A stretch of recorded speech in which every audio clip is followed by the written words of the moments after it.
Assalamualaikum warahmatullahi wabarakatuh. Alhamdulillah, nahmaduka Allahumma rabbana kama amartana an nahmad wa nusalli wa nusallim ala sayyidina wa maulana Muhammad wa ala alihi wa sahbihi wa man tabi'ahu ila yaumil liqa'illahil ahadi samad, amma ba'du. Alhamdulillah, Allah Subhanahu wa taala perkenankan kita untuk berkumpul pada malam hari ini dalam keadaan sehat walafiat. Semoga Allah Ta'ala memberikan ampunan kepada kita berkat hadirnya kita di tempat ini. Amin ya rabbal alamin.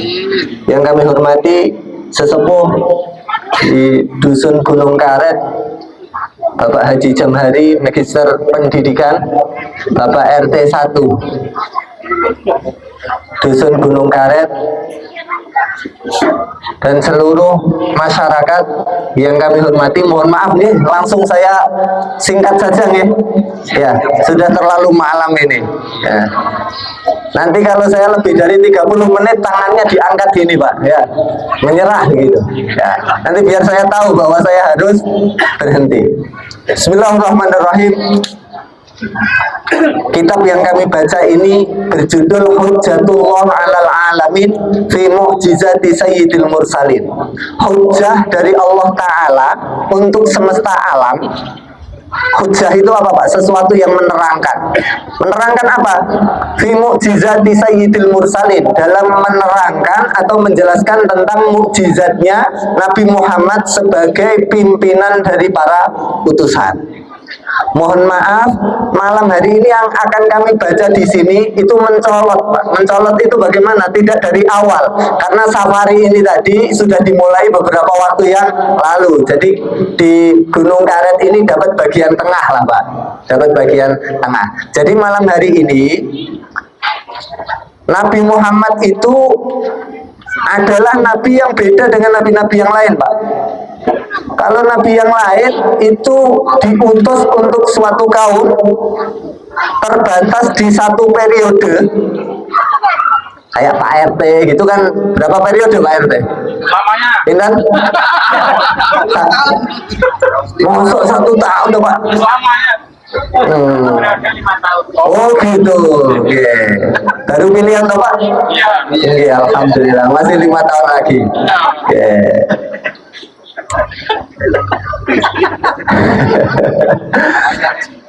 Nah, maksud saya, nabi-nabi yang lain juga terbatas waktunya, tapi Nabi Muhammad SAW sekali diutus tidak berbatas waktu, tanpa adanya expired. Ya, disinilah satu sisi inilah kita sudah tahu bahwa Nabi ini berbeda dengan nabi-nabi yang lain.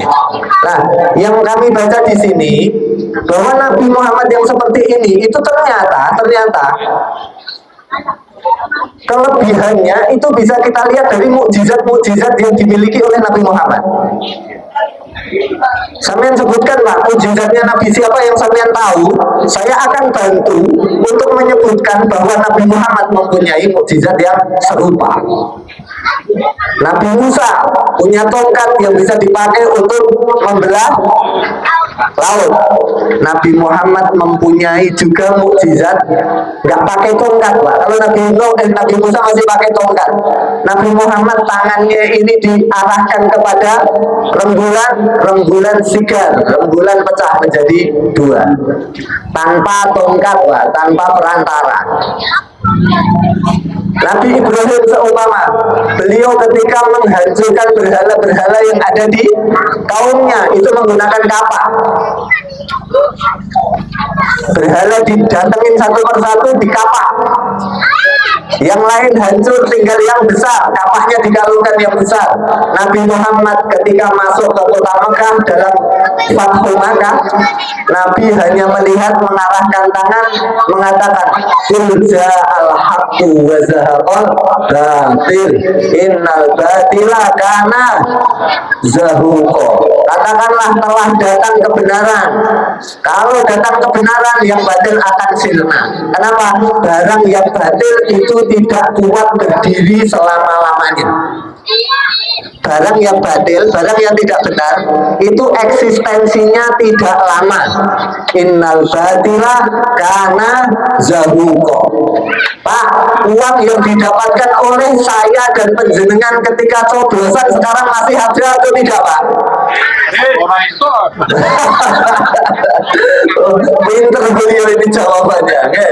Beliau kalau bilang sudah habis, oh batil ya seperti itu. Pinter ini. Nah, ini pembukaannya. Okay. Kita mulai seriusnya. Bismillahirrahmanirrahim. Kami akan mulai dari Nabi Yusuf. Wa amma ma u'tiyahu Yusufu alaihi salam min syatril hasan fa u'tiya Nabiuna sallallahu alaihi wasallam al hasan kullah. Kita tahu bahwa Nabi Yusuf itu adalah nabi yang ganteng, katanya seperti itu. Di alam semesta ini siapa yang paling ganteng, Pak? Bu, ibu sajalah, bapak-bapak ini sudah nggak meyakinkan. Bu, di alam semesta ini yang paling ganteng siapa, Bu? Wah, itu yang jawab istrinya beliau kan itu. Seandainya sampean berpikir bahwa Nabi Yusuf itu adalah orang yang paling ganteng, mulai sekarang direvisi, Pak. Dikatakan dalam sebuah hadis, ya, laqad u'tiya Yusufu syatrul jamal. Nabi Yusuf itu diberikan separuh kegantengan, keindahan. Ketika Mi'raj, Nabi Muhammad ditanya, Nabi Muhammad, katanya Nabi Yusuf itu paling ganteng sak dunia gitu. Nabi Muhammad jawabnya bagaimana? Wa ana amlah, saya masih tetap lebih ganteng daripada Nabi Yusuf alaihi salam. Wa huwallazi tamamanahu wa suratu thumma astafahu habiban bari'un nasami. Wahwa Nabi Muhammad itu allazi tamma, yang sempurna, maknahu akhlaknya, wa suratuhu dan badannya. Jadi Nabi Muhammad itu adalah orang yang paling sempurna, baik budi pekertinya ataupun jasadnya. Ulama sepakat seperti itu, Pak. Jadi mulai sekarang apabila kita kemarin salah paham bahwa yang paling ganteng di semesta ini Nabi Yusuf, tolong Pak, mulai malam hari ini kita harus yakin yang paling ganteng di semesta ini adalah Nabi kita, Nabi Agung Muhammad Sallallahu Alaihi Wasallam. Satu lagi yang di sini tidak ada, saya ceritakan kepada jenengan. Sampai ingat Pak, kejadian saking gantengnya Nabi Yusuf, apa yang terjadi kepada perempuan-perempuan waktu itu, Pak? Oke, ketika Zulaikha itu nggak terima bahwa dia itu dianggap terpana oleh gantengnya Nabi Yusuf, Zulaikha ambil momen untuk balas dendam. Perempuan-perempuan yang biasanya nyinyir, yang kemarin itu ngomentari dia, oh sampean itu istrinya pejabat kok, kesengsem sama pemuda yang bukan siapa-siapa. Orang-orang perempuan dihadirkan semua. Ketika Nabi Yusuf keluar, ya, mereka itu bilang, mereka bertakbir, bahasa sampean, bahasa yang burung karet, Masya Allah, mahada basyara. Ini bukan manusia, in huwa illa malakut karim. Ini malaikat, ini bukan manusia. Tapi ketika mengucapkan itu, pisau yang dibawa itu dipakai untuk mengiris jari-jarinya. Yang harusnya dia itu rewang lah, motongin cabai, motongin wortel. Itu yang keluar Nabi Yusuf, cabai sudah dipotong, wortel sudah dipotong, tangan ikut terpotong. Kegantengannya Nabi Yusuf mengandung fitnah. Sampai pernah dengar gantengnya Nabi Muhammad membawa fitnah? Tidak ada.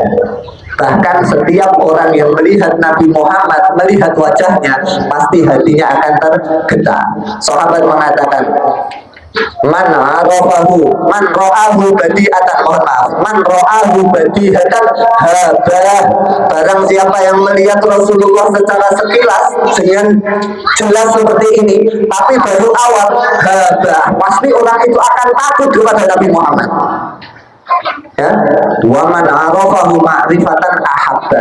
Tapi apabila dia mulai lihat wajahnya, mulai kenal sama Nabi Muhammad, ahabba, pasti akan cinta kepada Nabi Muhammad. Nggak ada itu tadi acara ngiris driji, nggak ada. Karena gantengnya Nabi Muhammad ganteng yang tanpa resiko, ganteng yang tanpa masalah. Oke, sudah Nabi Yusuf sudah saya ceritakan dua deh. Nabi Yusuf mempunyai kehebatan berupa, seandainya dikatakan itu kegantengan, ketampanan, maka itu juga ada di Nabi Muhammad. Bahkan ketampanannya melebihi ketampanan dari Nabi Yusuf alaihi salam. Sallu ala Nabi Muhammad. Saya lompati sekarang. Wa amma ma utiyahu Dawud alaihi salam. Adapun kehebatan yang diberikan kepada Nabi Dawud alaihi salam, min talyinil hadidi lahu. Karena Nabi Yusuf ini mempunyai kehebatan, besi yang dia pegang, besi itu bisa menjadi lunak. Kalau Nabi Dawud itu pegang besi, besinya jadi lunak. Ini namanya ajian apa saya nggak tahu. Apa? Unterlinggis itu bahasa Prancis itu Pak. Ya. Nabi wa'alanna lahul hadid, dalam Al-Quran disebutkan wa'alanna lahul hadid. Di tangan Nabi Dawud besi yang keras itu menjadi lunak. Oke, luar biasa sekali Pak. Barang yang keras bisa menjadi lunak sekarang. Di sini dijelaskan bagaimana itu fakana idamas sal hadid lana. Setiap kali Nabi Dawud itu memegang besi itu akan menjadi lunak. Kalau Nabi Muhammad apa? Fa'utiya nabiyuna Muhammadun sallallahu alaihi wasallam annal audal bisa afdharu fi yadihi wa awraqa. Yang dilakukan oleh Nabi Muhammad memang tidak sama persis seperti yang dilakukan oleh Nabi Daud. Barang yang keras menjadi lunak. Tapi Nabi Muhammad itu berulang kali disaksikan ada dahan yang sudah kering, dahan Pak. Dahan itu berarti ya sudah jatuh. Kalau masih nempel namanya pang Pak. Pang itu apa ya? Bukan yang rambutnya gini, bukan. Ya dahan itu saja. Tapi yang diceritakan ini adalah dahan pohon yang sudah jatuh menjadi kering, dipegang sama Nabi Muhammad Shallallahu Alaihi Wasallam, kemudian fa'ahdoro, batang yang sudah kering ini menjadi seger lagi, wa auroko, dan kemudian keluar daunnya. Saya tanya kepada jenengan, besi menjadi lunak, terus sama kayu yang sudah kering menjadi hijau dan berdaun lagi, itu bayangannya seperti ini Pak. Ada mobil putih itu Pak, mobil putih di situ. Masih bagus atau sudah jelek Pak? Lebih gampang merusakkan barang yang masih bagus menjadi rusak, atau membuat barang rusak menjadi bagus lagi Pak? Sopo saya ngomong rusak jadi bagus mau? Loh, ya sulitan membenari sesuatu yang sudah rusak untuk menjadi bagus.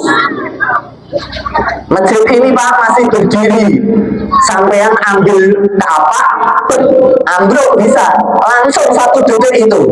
Tapi sampean membuat masjid yang sampean ambrukkan menjadi berdiri lagi, itu jauh lebih sulit. Nah, yang dilakukan oleh Nabi Muhammad dalam merubah sebuah hal yang kayaknya nggak mungkin. Kalau Nabi Dawud tadi, besi menjadi lembek, ya. Itu dari barang baik menjadi rusak. Itu lebih mudah daripada memperbaiki barang yang rusak.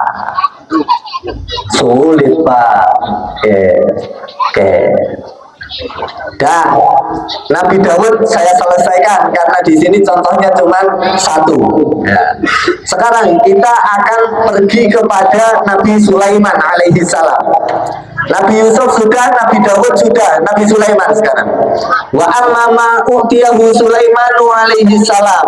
Adapun keutamaan atau keistimewaan yang diberikan kepada Nabi Sulaiman alaihi salam min kalami toir, di mana Nabi Sulaiman ini bisa ngomong sama burung. Sampai juga bisa sama yang gantang itu kan, ayo bos kan, seperti itu. Bukan seperti itu maksudnya. Jangan bilang kicauan ini apa. Wa taskhiri syayatin, Nabi Sulaiman itu bisa memperdaya para jin dan para setan untuk bekerja demi kepentingan Nabi Sulaiman. Warih, Nabi Sulaiman itu diberikan oleh Allah Ta'ala kemampuan untuk mengendalikan angin. Katanya yang masih muda itu avatar kah? Itu bukan avatar, bukan. Wal malaki, dan Nabi Sulaiman itu diberikan apa namanya Pak, keistimewaan untuk bisa komunikasi, untuk bisa koordinasi sama malaikat. Oh, itu kan luar biasa sekali. Nabi Muhammad bagaimana Pak? Nabi Muhammad apa yang dipakai untuk membandingkan kehebatan yang dimiliki oleh Nabi Sulaiman alaihi salam? Mari kita baca. Faqad uqtiya sayyiduna Muhammadun sallallahu alaihi wasallam mithla dzalika wa ziyadah. Nabi Muhammad mendapatkan keutamaan yang mempunyai bandingan yang sama dengan apa yang didapat oleh Nabi Sulaiman. Bahkan yang didapat oleh Nabi Muhammad itu levelnya lebih tinggi. Apa itu Pak?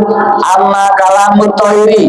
Adapun ketika Nabi Sulaiman ya itu bisa ngajak ngomong dengan burung, wal wahsy, dan hewan yang melata. Fa nabiyuna Muhammadun sallallahu alaihi wasallam kallamahul hajar wa sabbaha fi kafihil hasa wa huwa jamadun. Seandainya Nabi Sulaiman itu ngomong sama burung, burung punya mulut atau tidak Pak? Burung punya telinga nggak Pak? Ketika burung yang punya mulut dan punya telinga itu paham akan omongan, itu masih agak masuk akal sedikit karena alatnya sama. Sedangkan Nabi Muhammad, beliau itu fakal lamahul hajaru. Nabi Muhammad itu sering mendapatkan salam dari batu-batu yang berada di tanah Mekah. Sallallahu alaihi Muhammad. Ketika Nabi berjalan, beliau itu dengar, Assalamu alayka ya Rasulullah. Dicari kanan kiri tidak ada orang, ternyata suaranya itu berasal dari batu. Kalau sampean mulai nggak percaya sama saya, omongannya benar atau tidak, kemudian sampean ngecek, loh itu kan hadisnya dhaif Pak, saya kasih hadis yang sahih. Nabi Muhammad itu kalau khutbah zaman dahulu tidak di atas mimbar, khutbahnya di bagian samping dari tempat sholat, di pinggir mihrab. Kalau beliau berdiri agak lama, capek, tangan beliau itu berpegangan pada sebuah pohon kurma yang sudah mati. Pohon kurma yang sudah mati. Tolong dicatat Pak, pohon kurma punya mulut kah Pak?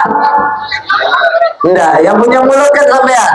Yang banyak mulut juga saya. Saya kan dari tadi ngomong.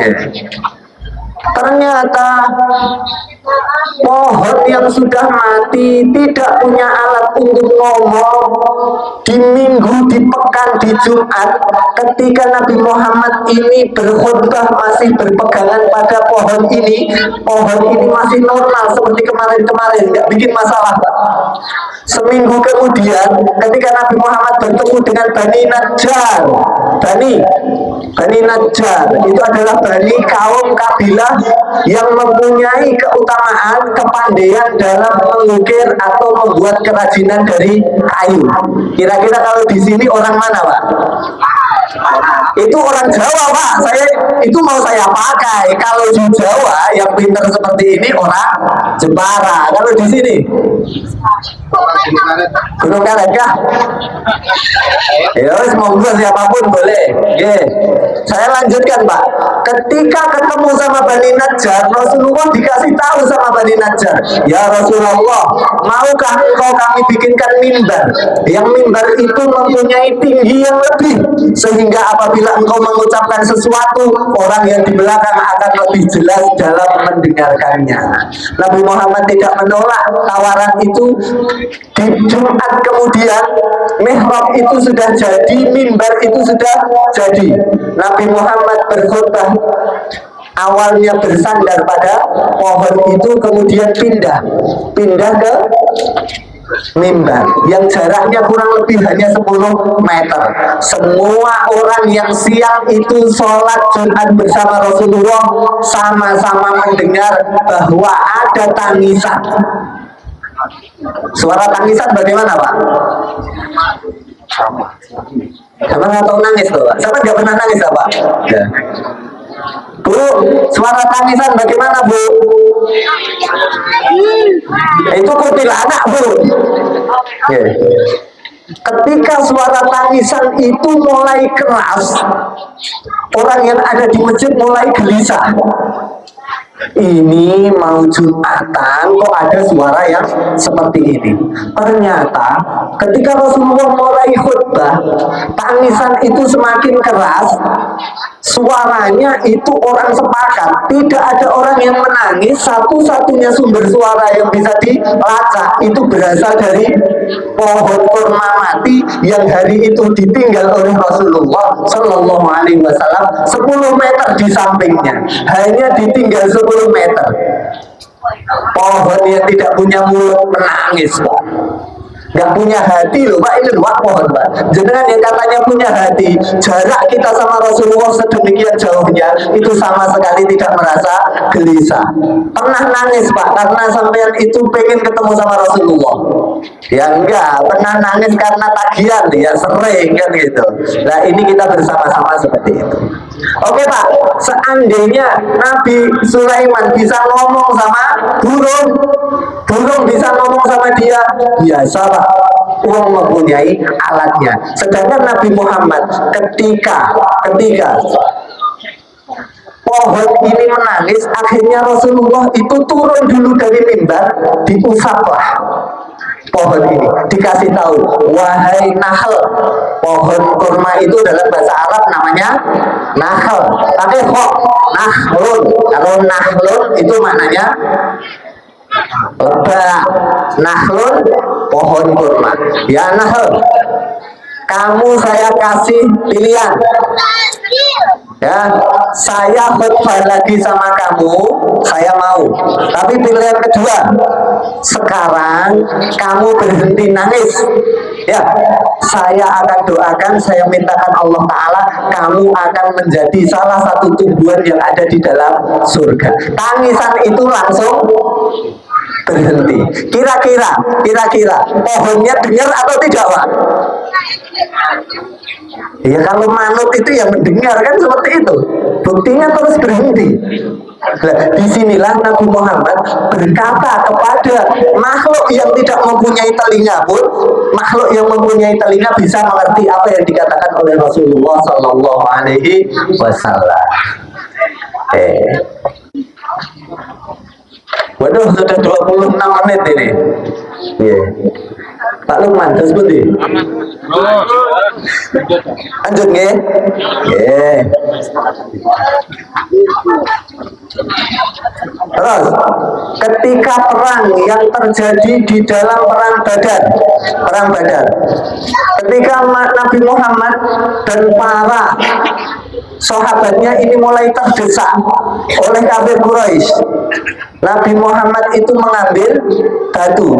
Ternyata batu kerikil yang diambil oleh Nabi Muhammad itu ketika diangkat, kerikil ini bertasbih, subhanallah, subhanallah, subhanallah. Hanya karena kerikil ini dipungut oleh Nabi Muhammad, nempel di tangan Nabi Muhammad, kerikil yang seperti itu sampean tahu, itu ternyata dia bisa bertasbih pada Allah Subhanahu wa Ta'ala. Apa yang dimiliki Nabi Sulaiman, Nabi Muhammad juga memiliki. Bahkan yang dimiliki lebih daripada itu. Kenapa? Karena keduanya ini kategorinya jamat. Jamat itu makhluk yang tidak bisa bergerak, tidak bisa tumbuh. Sedangkan burung itu adalah makhluk yang tingkatnya 2 tingkat di atas jamat. Tingkat paling bawah jamat namanya, atasnya jamat namanya nabat. Makanya tumbuhan itu namanya nabati. Karena jenis makhluk ini bisa tumbuh tapi nggak bisa gerak sendiri. Pak, itu pohonnya gerak, angin yang menggerakkan. Nah, di atasnya nabat namanya hayawan, yaitu makhluk yang bisa tumbuh dan bisa bergerak. Yang dilakukan oleh Nabi Sulaiman itu berkomunikasi dengan makhluk yang tingkatannya hayawan, sedangkan Nabi Muhammad itu berkomunikasi dengan jamat pun jamat bisa memberikan respon. Oke. Kemudian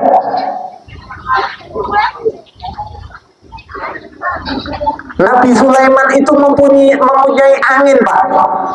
Bagaimana? Huduha syahr wa rawahuha syahr.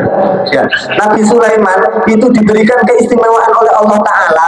Beliau itu mempunyai angin yang apabila beliau bepergian menggunakan angin itu beliau bisa menempuh perjalanan 1 bulan dengan perjalanan 1 hari saja. Huduha syahr wa rawahuha syahr. Pokoknya mudahnya gini, harusnya ditempuh 30 hari tapi bisa lebih cepat daripada itu. Apa yang dimiliki oleh Rasulullah SAW tidak kalah daripada itu, yaitu buruk. Buruk yang dikendarai oleh Nabi Muhammad ketika Isra Mi'raj itu kecepatannya belum pernah bisa dihitung sampai sekarang. Kita belum pernah mendengar profesor dari manapun berhasil menemukan bahwa kecepatan buruk adalah sekian ribu kilometer per jam. Belum ada. Berarti apa yang dimiliki Nabi Sulaiman, Nabi Muhammad juga punya, bahkan memiliki yang lebih.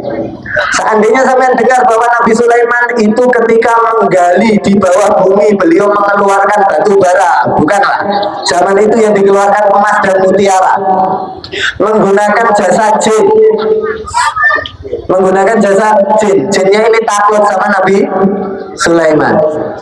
Jin itu punya sepupu, ya. Jin-jin yang jelek punya sepupu namanya setan. Setan itu punya nenek moyang namanya iblis.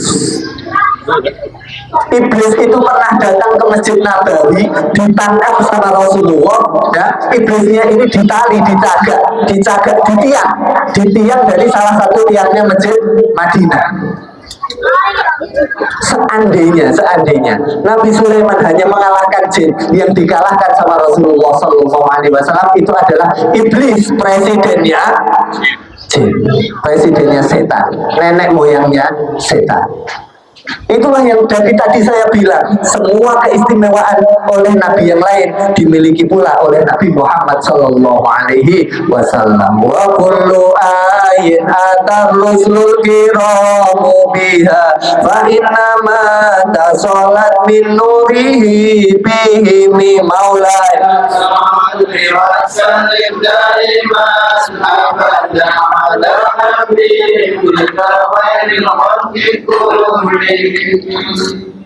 Kita lanjutkan, Pak.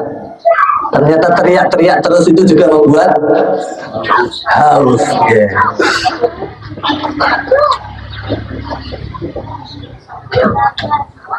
Nabi Sulaiman banyak sekali, Pak. Saya lewati saja, Pak. Kasihan Nabi yang lain, Pak. Okay. Sekarang saya tutup dengan Nabi Isa, karena Nabi Isa kan Nabi terakhir setelah Nabi Muhammad. Yeah. Wa amma ma utiyahu Musa alaihi salatu wassalam min ibra'il akmahi wal abrasi wa ihya'il mauta fa utiya sayyidina Muhammadun sallallahu alaihi wasallam annahu raddal aina ila makaniha ba'da ma saqatat fa'adat ahsana makanat.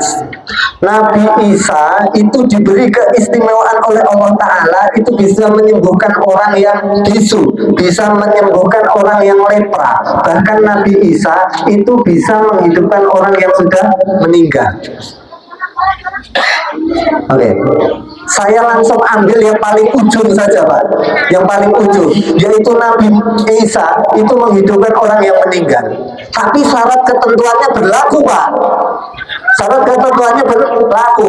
Mayat yang mau dihidupkan itu harus masih ada hangat-hangatnya, gitu. Masih belum lama meninggalnya. Oke. Sekarang sampai bayangkan Pak dengan cerita ini Pak. Ketika Nabi Muhammad SAW berhasil mengalahkan orang kafir Quraisy di perang Badar, Uhud, kemudian di perang perang Ahzab. Perang Ahzab yang sampai kenal dengan perang Khandaq. Perang Ahzab itu adalah perang koalisi Pak. Kafir Quraisy gabung sama Yahudi di Medina, Bani Quraidah, Bani Nadir, sama Bani Qainuqa. Banyak orang Madinah yang waktu itu yang tidak senang sama Nabi Muhammad, kemudian koalisi sama musuh-musuh di luar Madinah untuk menghancurkan Rasulullah.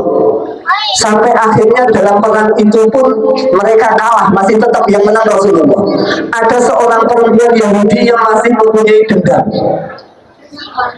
Dendamnya itu kemudian diungkapkan dengan undangan kepada Nabi Muhammad. Maksudnya ditipu Pak. Nabi Muhammad diundang untuk selamatan, ya bahasa kita seperti itulah, untuk walimahan. Disediakan semua jenis makanan termasuk salah satunya adalah sate. Nabi Muhammad itu juga senang sate Pak. Beliau yang paling senang adalah daging yang sebelah sini. Kalau orang Jawa bilang sampil. Bahasa Indonesianya apa Pak? Apa ya?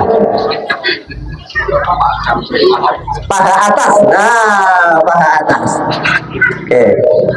Nabi Muhammad itu suka bagian itu. Orang-orang tahu bahwa Nabi Muhammad itu senang bagian itu. Makanya sebagian sahabat kalau memberikan daging kepada Nabi Muhammad itu dipilihkan bagian samping. Sampai harus tahu apa yang disukai Pak Haji jam hari ini. Jadi kalau memberikan sesuatu kepada beliau biar tahu lah gitu. Benar Pak? Perempuan ini ketika mau bikin walimah dia memotong kambing. Kambingnya dipotong dulu. Setelah kambingnya mati, diambil bagian samping itu tadi, paha atas itu tadi. Setelah diambil, kalau bahasa kita mau disate, masuk sate sebesar itu, kan dipotong-potong dulu Pak.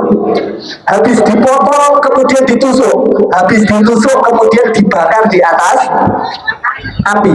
Coba berapa kali Pak? Disembelih dulu, dipotong kecil, ditusuk, kemudian dibakar melalui 5 tahap. Ternyata ketika daging ini sudah matang, perempuan yang undang ini tadi kan inginnya mau mencelakai Rasulullah. Masukkanlah daging itu di dalam racun, kemudian dihidangkan kepada Rasulullah Sallallahu Alaihi Wasallam.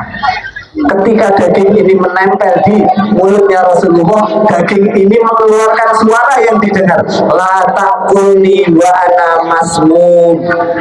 Nabi Muhammad, jangan makan saya ini sudah dibubui racun. Kalau Nabi Isa menghidupkan orang yang masih utuh, sedangkan Nabi Muhammad kambing yang sudah dipotong, sudah dipotong kecil, kemudian sudah ditusuk dan dibakar, hidup lagi untuk mengatakan la ta'kulni wa ana masmum. Nah, demikianlah Pak. Sebenarnya dari awal kami ini sudah membaca ini Pak. Tapi mohon maaf itu tadi ya, karena bagiannya Gunung Karet baru malam ini, kita hanya bisa membacanya di mulai dari Nabi Yusuf alaihi salam. Walaupun demikian, semoga walaupun masih kurang karena nabi-nabi yang lain belum saya sebutkan, semoga yang sedikit ini sedikit sajalah bisa menghidupkan keyakinan dalam hati kita bahwa Nabi Muhammad itu nabi yang istimewa, bukan seperti nabi-nabi yang lain. Demikian yang bisa kami sampaikan. Saya bingung juga ternyata ya. Pripun?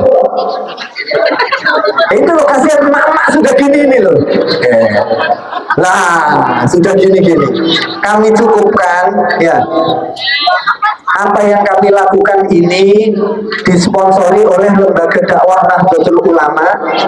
Barangkali di antara panjenengan semua mempunyai kebutuhan untuk menghadirkan penceramah atau menghadirkan pengisi khutbah atau ada acara seperti ini Pak, momennya apapun, silahkan bersurat kepada lembaga dakwah Nahdlatul Ulama. Kami datang seperti ini, nggak usah sampai pikir Pak.